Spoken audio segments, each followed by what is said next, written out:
In the early 1980s, Flint, Michigan's economy was in a dismal state. The auto industry, the city's backbone, had collapsed. The unemployment rate soared. Well, I was selling cars at the time, and actually I had got laid off through that period right towards the end. And everything economically was coming down, all the financing shops were closing. It was a tough time. I didn't even think about that kind of stuff. Somehow or another, my dad found a way to make ends meet, and I didn't feel poor, so to speak. I was happy. Despite the tough times, Tim Sr. was able to keep Tim Jr. in sports, including his favorite, hockey. The youngster possessed a competitive intensity that would follow him all the way to the NHL.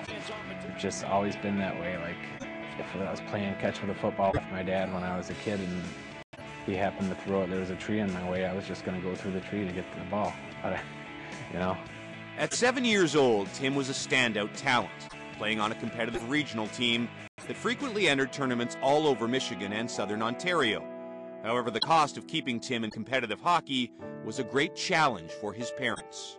I think that first year, I'd spent about $8,000 on hockey and travel, and it was more than I'd bargained for when I got into it, for sure. In their most desperate hour, short funds for a tournament in Canada, Tim's parents pawned their wedding rings. Tim's dad had paid $1,500 for them. He got $200 back. It was probably a little emotional, but it was like, I think I would give up anything for kids. You know, it doesn't really matter that Tim was all that good. That was not the point. It's just what you do for your kids. Their son didn't learn of their sacrifice until he was on an athletic scholarship at the University of Vermont 10 years later. Well, I was surprised.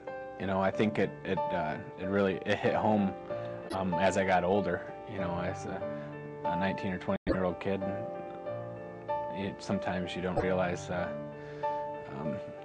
impact of some things that you have going on in your life that you find out about. But I definitely, you know, as I became an adult, really appreciated the sacrifice that they made.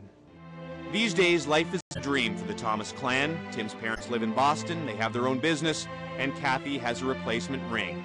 And now All-Star Tim Thomas has a chance for a ring of his own, the ring of an NHL champion.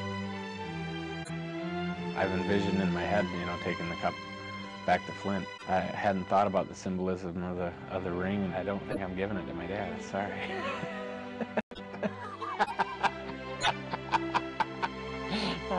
Yeah, that's Tim. I wouldn't ask for it. You may get a replica. I root for him, yeah.